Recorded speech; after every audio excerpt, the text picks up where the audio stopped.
Hello everybody, the Great Dino Ranger here again, back with another review. Today we're going to be taking a look at the Jurassic Park 93 Classic Dr. Ian Malcolm Glider Escape Pack.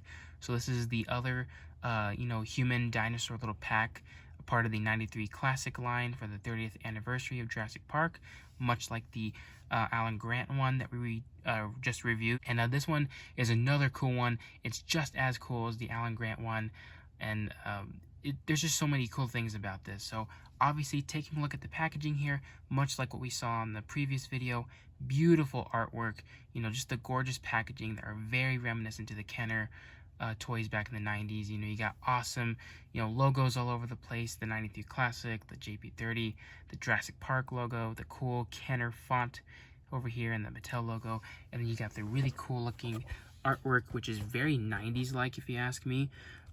It looks just like packaging you'd see like on a cool 90s Jurassic Park toy box.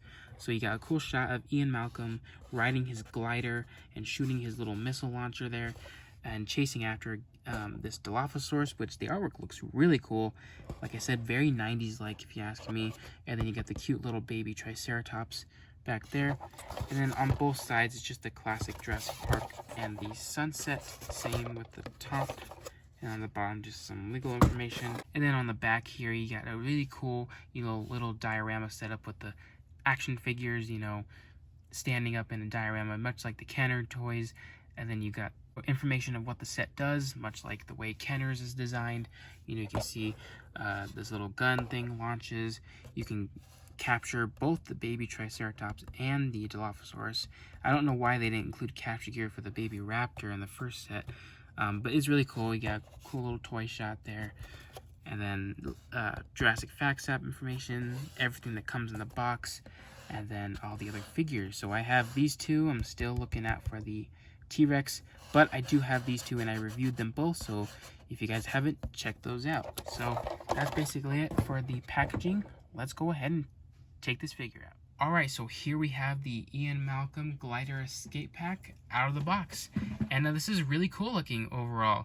And I just want to throw out before we get started is that when you open the box, which is a hassle, everything in here comes in multiple little blind bags, which is actually a lot of fun to open because it's almost like you're getting multiple things in one set, which technically you are, but to be able to open multiple bags is pretty fun. So I just want to throw that out there. And there is some assembly required when you're putting together the glider here. You're just putting on the wings, and then I think you have to put in the launcher into the gun, I believe.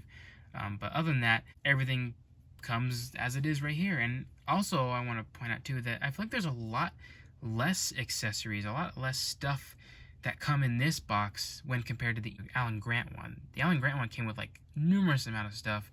This one has, I feel like, a lot less, because you got the capture gear and the weapon and the glider, but it might be just because the glider comes in like 3 separate pieces, so that could be it too. I'm not sure, but either way, this is looking very cool and I can't wait to get started. So we'll start with the human figure. So here is our new Ian Malcolm figure, which is obviously based off of the Ian Malcolm from the first film, but also based off of the Kenner one, which surprisingly this Ian Malcolm is not based off of the Kenner Ian Malcolm that came out during at least the first Jurassic Park, even though that one was Series 2, but this one is based off of the Lost World Ian Malcolm figure, which I have right here. So here's the Lost World Ian Malcolm, and you can see how similar they are. They have the short sleeve shirt instead of the long sleeve, the gloves on their hands, and yeah, they're pretty much the same. So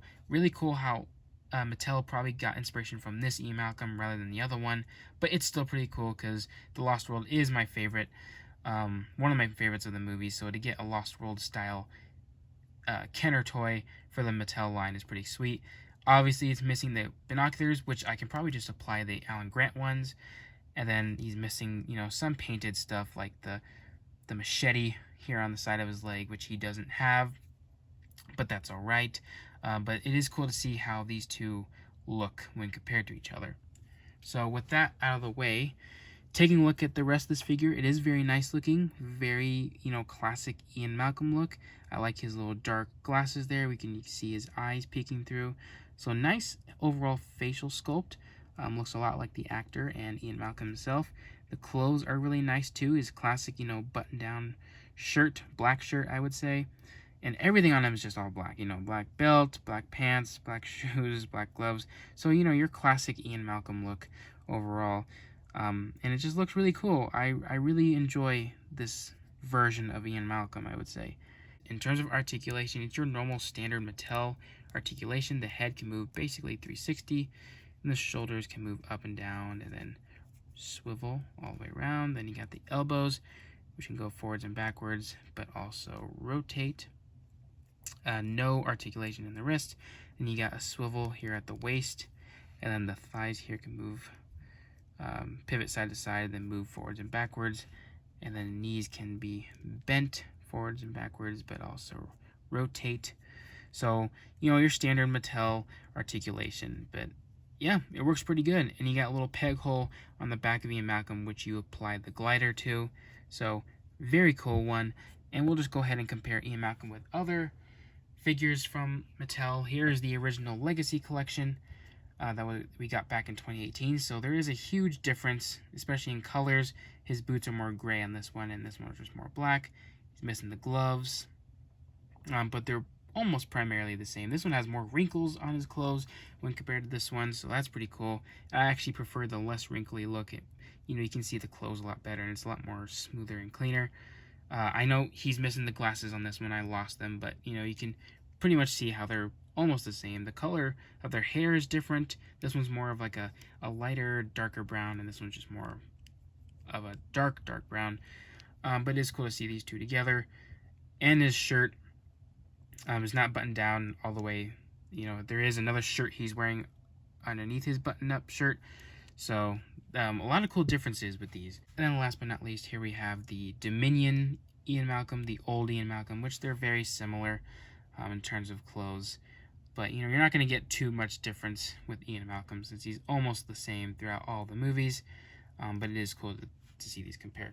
Next up, we'll take a look at the Dilophosaurus. I really enjoy this one. This one's a brand new mold, I would say. And this one does not come with a frill. It has the frill already sculpted on its neck. So this is a Dilophosaurus that does not have a frill. It's the closed frill position. And it looks really cool.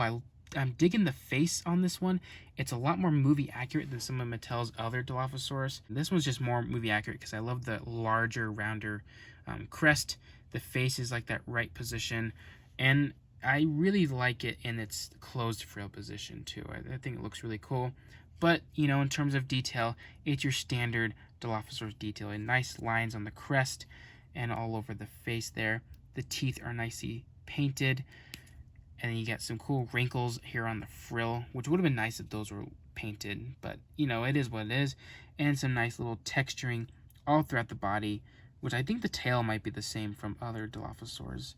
They all have like this similar, sculpted sculpted work, which isn't like scales or anything, but just kind of rough skin texture. Same here on the hands and arms and the legs. Nice muscle definition throughout everything, so very nice looking. And the feet are slightly different. They're a lot more pointed. They have more sharp claws, but it looks really cool. I'm really digging this little thing, and I'm actually really surprised about the size of this Dilophosaurus. Is really tiny, and I thought it was gonna be like the smallest of all the Mattel's Dilophosaurs, but they're actually basically the same size as their previous Attack Pack versions, just without the frill, obviously. And this one has shorter legs, so this one's obviously taller, but it doesn't seem like that. It just seems it's so tiny. But it is a pretty tiny Dilophosaurus, which is a lot more size accurate to the films. And this one is based off of a Kenner Dilophosaurus. Not a whole lot. It doesn't look like it, all the way. But here is the original Kenner Dilophosaurus, one that does not have a frill, but it is able to spit venom, or water anyways, but it acts like venom. And as you can see, they are very similar. I think they're similar in terms of the lighter stripe on the side of the body, which is kind of like what this one has, and on the crest, except it's more yellow on this one and more white on this one. But they're very similar in terms of tone of green a little bit. which is very cool. So yeah, I guess this one is based off of this one because it doesn't have the open frill. It's just a generic closed frill Dilophosaurus. Obviously, this one's made out of the rubbery real feel skin, whereas this one's just kind of hard plastic. But it is cool to see these two compared. Would have been nice to have a little bit more color, like a darker green on the back, like this one, a lighter color for the underbelly, kind of like this one, and then a little bit of red for where the crest would be, or the frill. So in this case right here. So yeah, you could have used a little bit more paint, but for what it is a nice looking Dilophosaurus, and I really do like it. In terms of articulation, the jaw can open and close, which is really nice. The arms can rotate just forwards and backwards 360, and the legs can move forwards and backwards, but they are really stiff, so please be careful when you do that. Might as well just not move them, just keep them in the standing position. And I think the tail might be able to move. I can't really tell, but I'm not going to force it. So very limited articulation overall, but it's okay because it is a nice little neutral pose that you can use it. It does come with a little scan code, so there's that. But overall, a very solid Dilophosaurus figure, and I really do like it. And then next we have the hatchling Triceratops. Much like what I said in the previous review, I love how Mattel is giving us hatchlings. I think it's a great idea instead of just mini dinos. Even compies would actually work, actually. I really do like the compies. But if it's not a compy, please give us a new sculpt of a hatchling dinosaur of any species. It's much better than just re-releasing a mini dinosaur into the set. Which this one is really cool. This one is based off of the baby Triceratops from the Lost World toy line, but they are roughly the same, just different poses too. But it is really cool. I love how it's just like a solid plastic.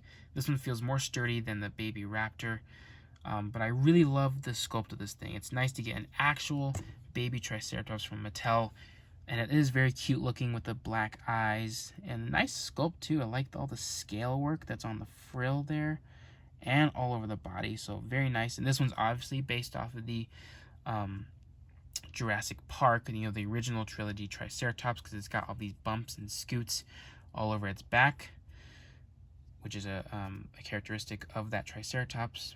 But yeah, overall it looks really cute. Get the cool Jurassic Park T-Rex logo right there. So no scan code for these little babies, but that's okay because they're just cute little figurines, and I really like it. And we'll go ahead and compare it with one of the original baby trikes. I think this one came with Ellie during the first Jurassic Park toy line. So they're very similar, especially in size and somewhat in colors.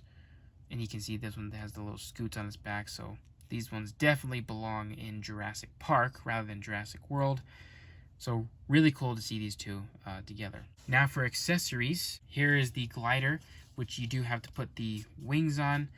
And it looks really nice. I like the light green, transparent green that they have in this set, which is very reminiscent to the original Ian Malcolm figure that came with the Jurassic Park Series 2 toy line. Very cool detail overall. I like the detail on the straps here and on the little handle up there. So very cool detail overall, Mattel. So very nice job. Nice work. And I like the wings are nice and sturdy too. They won't feel like they don't bend easily. So very nice. We'll go ahead and apply this glider to Ian Malcolm.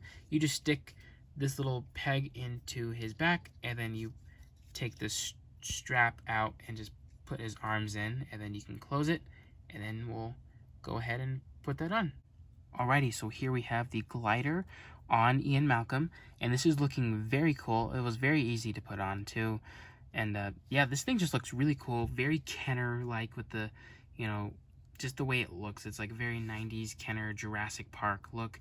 And obviously, when you look at Ian Malcolm with the cool looking little glider, it is very similar to that of the glider pack that came with Ian Malcolm for the Lost World toy line, which is not from Jurassic Park's toy line, but from the Lost World. So Mattel definitely took some inspiration from that. I also noticed that during the Beyond the Gates episode, Mattel was planning on putting the InGen logo on one of these wings of the glider. I don't know why they didn't do that. I kind of wish they did. It would be nice to have a cool little accessory that has the InGen logo on it. I think that would be pretty sweet. But that's okay if it's not. It's just a cool little generic glider right here. The wings are a great length, I would say. I'll go ahead and compare this Ian Malcolm with the Billy Brennan figure, who also came with the glider. And I got this cool Billy Brennan figure from Toys R Us that came with obviously Billy and a cool looking glider, which I know is just a repaint from various other figures that Hasbro was making at the time. But it's really cool to see these two together with gliders. Obviously, this one's a little bit more, I guess, I don't know, it's more based off of like the more softer fabric of a hang glider, kind of more based off of Jurassic Park 3, whereas this one's kind of more high-tech, you know, looks more like a jetpack, I would say. But it is cool to see these two together. I always like cool little hang gliders for characters. You can make them fly, go into battle, fight pteranodons.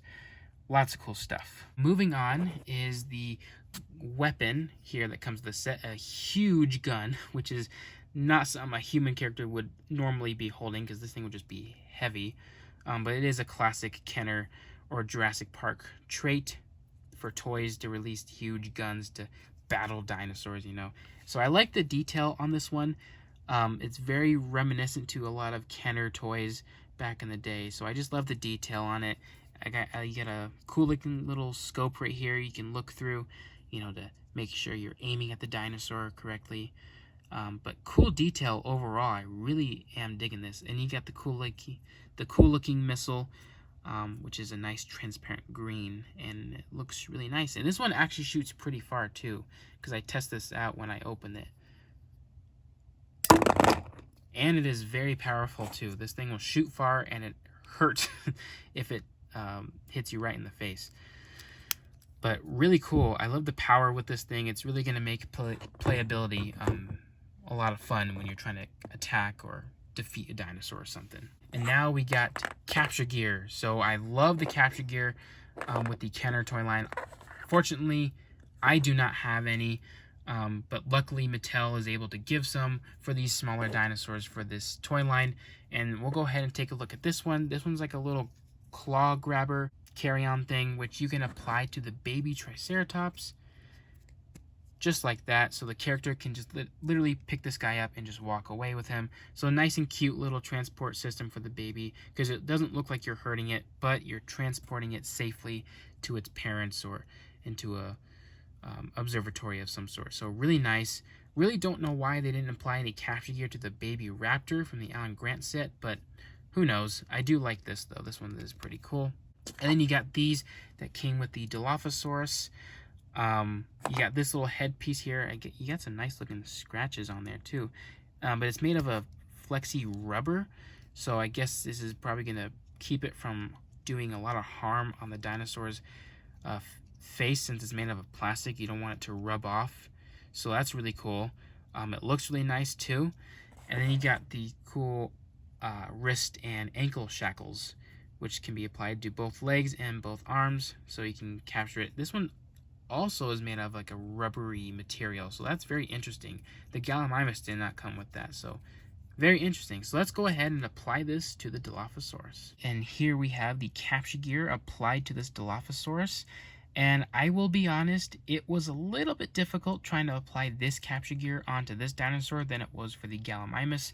The Gallimimus was just a little bit easier, but this one is still cool once you get everything applied.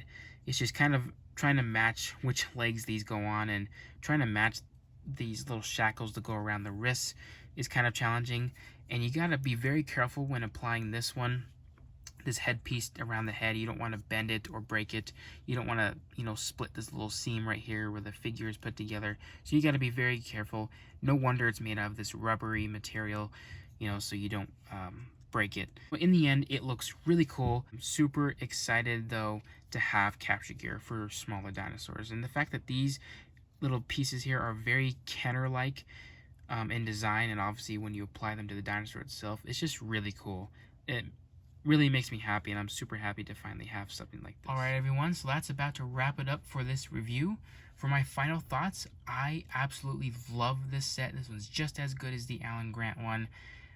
It's just super cool looking. I love the whole Kenner callback with these toys, and I really hope Mattel continues with these into the future. Hopefully they're not just a 30th anniversary thing, but hopefully they can continue with these, with all the cool Kenner stuff that was made back then. I think Mattel could really knock it out of the park if they brought some of that stuff out. I love the addition of a new Ian Malcolm figure. I love the accessories it comes with. I love the dinosaurs it comes with, and I love the cool capture gear that they come with. So very cool, very classic Jurassic, very Kenner-like, and overall I just really enjoyed this set and highly recommend it for any dinosaur collector, any Jurassic Park collector, and anyone who is a fan of the 90s Kenner toys that came out back during the first Jurassic Park. I hope you guys enjoyed this review. Like, comment, subscribe, all that good stuff, and I'll see you guys again for the next video.